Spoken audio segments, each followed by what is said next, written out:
Well, hello everybody, and welcome to this edition of Open Door, which is presented to you on behalf of Property CEO. Now, my name is Colin Smith, and it's absolutely great to have you with us today. And over the next 30 minutes or so, I'm going to be giving you a little bit of a dive, a little bit of a canter into the world of small-scale property development. And as always, we'll be going to be talking about some of the movers and the shakers out there who can give us the inside track on what's happening in the property world, and we'll also be shining the spotlight on any areas we think would be a good opportunity for new developers like you to take a look at. And I'll be giving you a little example of that at the end of this presentation. But above all, we're going to be having a little bit of fun while we're doing it, because life is very definitely far too short not to. And what we're going to be up to in today's show, well, today's show special guest is me. And if you need a little bit of an introduction to who the devil I am, my name is Colin Smith. I'm a planning consultant. I run a little firm called CJS Planning Services. And my specialism is actually permitted development and commercial to residential conversions. Now, I've been doing this for a little while now. My first job in planning was actually in the early 1980s. So I'm extremely old. And I've often been helping other budding developers basically how to get their permissions. And I like to use the planning law tricks and hacks, and we have a lot of those that we can use to our advantage. Now, over the last few months, there's been very busy on the planning front. Okay, the government have been quite busy, and here's an update on planning for small scale development. Okay, now it's been almost exactly 2 years ago that we had the nitrate neutrality directive from Natural England, which has now affected 76 planning authorities in England and effectively ground to a halt the residential development in these affected areas. Now, the government have a housing target of 300,000 new houses every year, so you can imagine just how badly this nitrate neutrality problem has actually affected us there. Okay, now we still don't have a decisive answer on this, even despite being waiting for 2 years. Okay, but planning authorities are rolling out measures in the form of a credit system that developers can purchase. So it's basically a tax, and there's no surprises there. They always seem to tax us in the end, but that is one way around it. Now, there's very important news has just come up. The government have announced that they want wastewater treatment processes, that's basically all your water balls and so on. They want their wastewater treatment processes to be updated by 2030. So when you're doing your nitrate assessment, this can be taken into account and should ease the burden somewhat. Okay, so 2030, that is when the government are expecting all your local water companies to update their treatment processes. Let's keep our fingers crossed on that one. There's also been a few big changes as well, adding yet more layers of complexity that we need to fight through in the planning system. And you've got to admit that already our planning system is under a huge strain, because basically our councils are just very seriously underfunded. Now, anyone who has tried to make a planning application recently knows that the process is, let's be honest, broken. And we can't avoid this nitrate problem other than build elsewhere. But one layer that needs to be added to the process yet again, okay, and it's been making its way through to us for the last few years, and that is BNG. And that stands for Biodiversity Net Gain, BNG, which is an approach to development and land management that aims to leave the natural environment in a measurably better state than it was beforehand. Now, developers must develop a BNG of 10%. Now, this means that a development will result in a more and better quality of natural habitat than there was before the development. In other words, you need to make it better than it was before you started, okay, by at least 10%. Now, they calculate this biodiversity net gain or loss by using the difference between the pre-development and the post-development habitat data. And it's often presented as a percentage. And like I say, they're looking for at least 10% increase there. Now, and again, if developers cannot achieve all of their required habitats on site, then they can deliver through a mixture of on-site or off-site provisions. And yes, you guessed it, it's yet another tax. And this time they've called it biodiversity credits. Okay, so that's another thing that we've got to go through. But it's not all about bad news. Okay, not all about the government imposing more things that we've got to pay for. Because as you know, with Property CEO, it's all about teaching you how to run a business as a CEO. It just happens to be a property business. And as business entrepreneurs, we like to take the easy route, and that is creating residential houses and flats through the process of permitted development.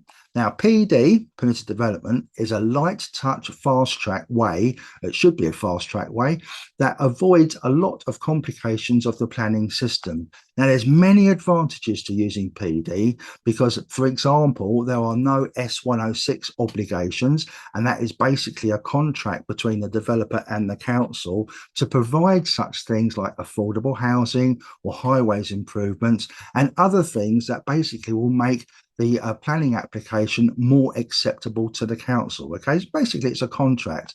But there's another big advantage here. This biodiversity net gain that I'm talking about, it doesn't apply to permitted development schemes. Okay, now that is a massive advantage to small and medium-sized property developers because it just takes away another layer of potential complexity and delay.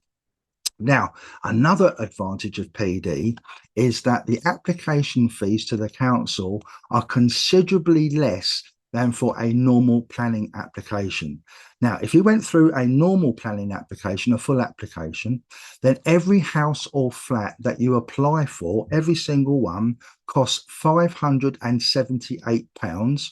And on bigger schemes, that's basically 10 or more units, it actually increases to £624. Okay, so you can imagine if you're putting in a scheme of 10 houses, you're hitting over £6,000 just in planning fees to the council. Okay, don't say it's not worth it, but it's a lot of money to find when you're a small scale developer. But with permitted development, it actually costs just £120 per unit. Okay, that's considerably less. Okay, that's 20% of what it would cost with a full planning application. Now, you may or may not know that planning fees were actually increased to these new levels last December, and with it, they also took away the right to a free go. Now, what happened with a free go was that if you withdraw an application or if an application was refused and you wanted to reapply to fix it within 12 months, then you could do it free of charge. That was your free go. But now with this new fee increase, they have taken it away. There are no more free goes, unfortunately. Now, if you've made any full planning applications lately, you would have been asked quite often, rather than just amend your application because of some very minor requirements, something not quite right with your application, but the planning officer has asked you to withdraw it. Okay, you've come across this. Okay, now first off, in my opinion, never withdraw because you just simply don't know for sure what was wrong with this scheme in the first place, and you might not be able to fix it the next time round. At least if you don't withdraw it and it was refused, at least you know for sure what the problem was. Okay, but think of this now. Why do you think they want you to withdraw? Well, it could be A, to get the application off of their busy desk, quite likely, all right? Or it's also a way to get more fees into their system because there is no free go anymore. What do you think? That's sneaky? Well, I personally think that's actually a real possibility there. Okay, they're asking you to withdraw, knowing that the second application you've got to pay all over again. All right.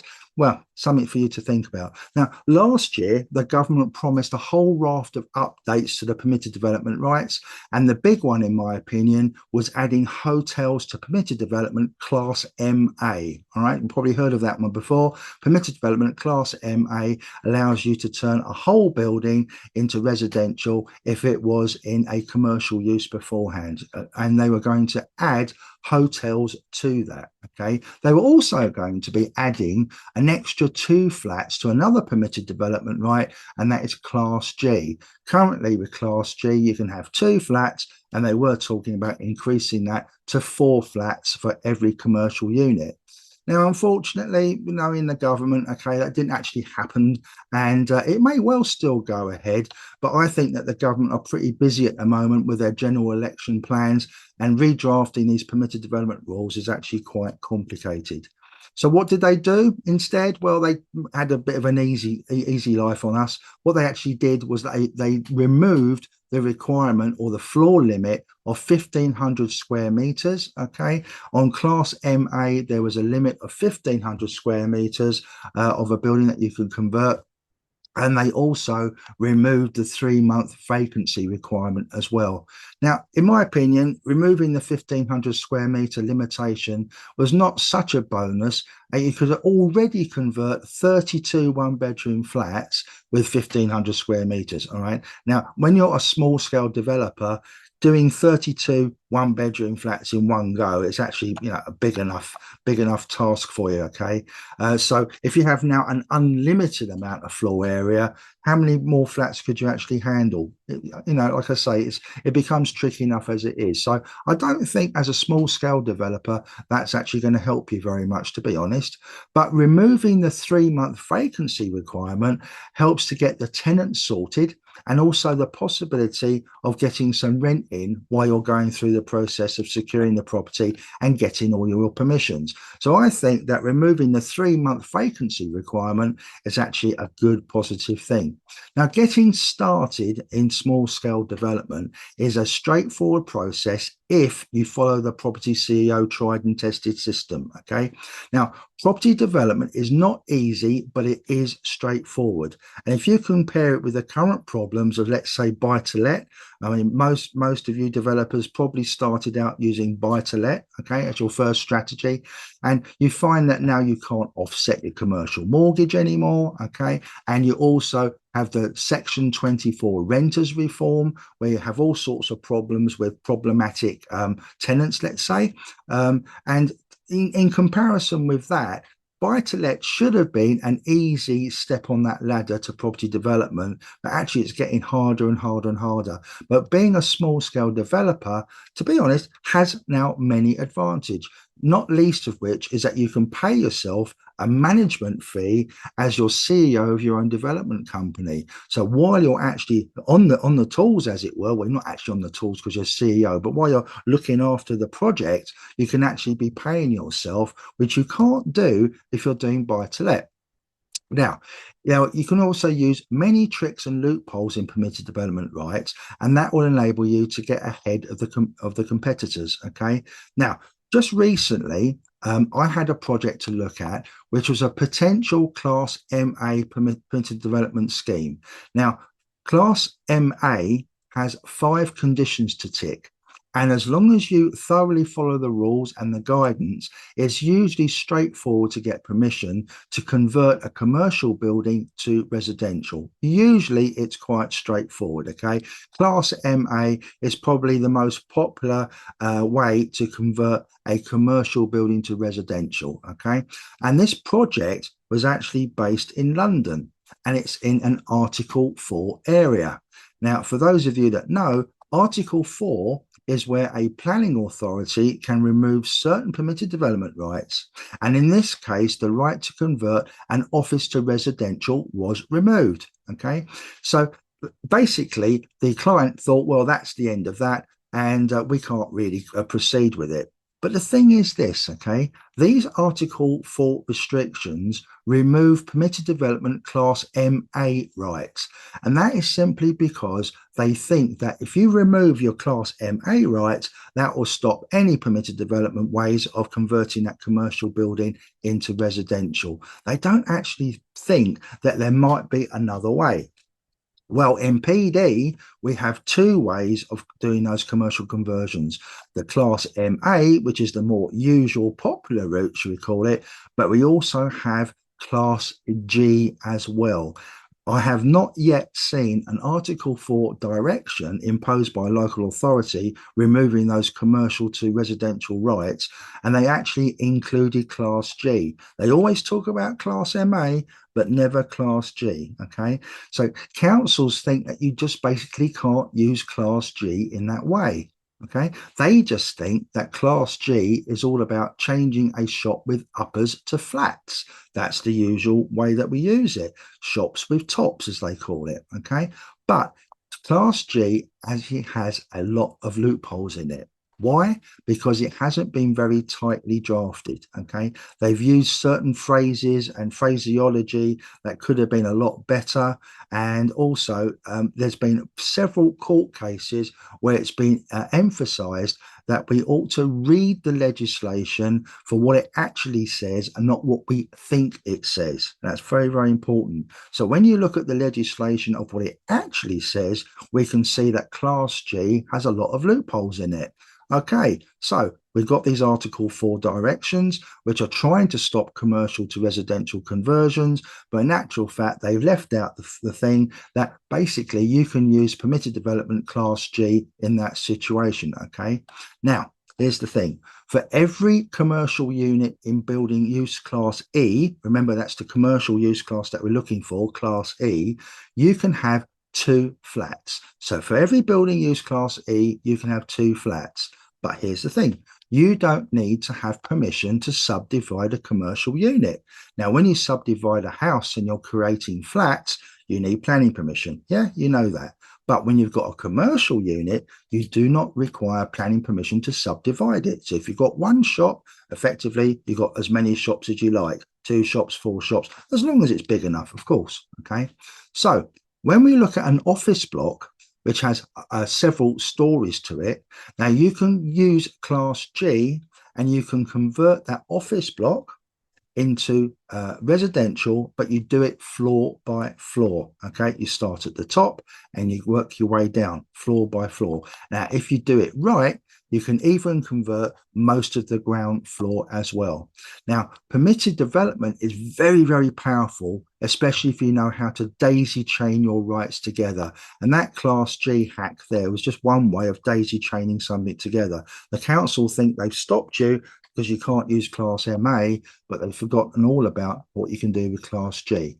And there's nearly always a solution to get to where you need to be. Now, there's lots more tricks and hacks that we can share.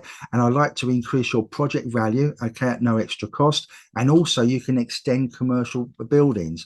One of the biggest questions that I get is that my project doesn't stack. Okay, I can't make the figures work simply because the vendor's expectation is too high and your building costs and the procurement costs and everything else are too high and it doesn't work out. But there are lots of tricks that you can actually do to actually increase the value of your project without no extra cost actually involved, simply by using a few tricks and hacks, as I call it, with permitted development. Okay, and you can also increase the sizes of some commercial buildings, not all of them, but some of them. You can increase the size by extending them. And again, you can do those extensions under permitted development. And if you daisy chain your permitted development rights together, you can then take those extensions and you can then convert them using PD to residential. Very powerful stuff if you know how to do that. But I'm going to leave all the details about that for another time. Now, we're coming towards the end of this presentation now. Now, if you'd like to know more about planning and the hacks and tricks that will get you permission, then CEO runs a planning secrets workshop twice a year, and I believe that there's be a link in the description below. And if you'd like to know more about Property CEO, there is a free half-day workshop called the 6-Figure Roadmap. All you need to do is email us at support@propertyceo.co.uk. So that's a free half-day workshop, 6-Figure Roadmap. Email us at support@propertyceo.co.uk. All right. Or again, look, go in the links below in the old description. Well, that's all from me for now from this edition of Open Door. I do hope you found it useful, and I'll see you again another time. Bye for now.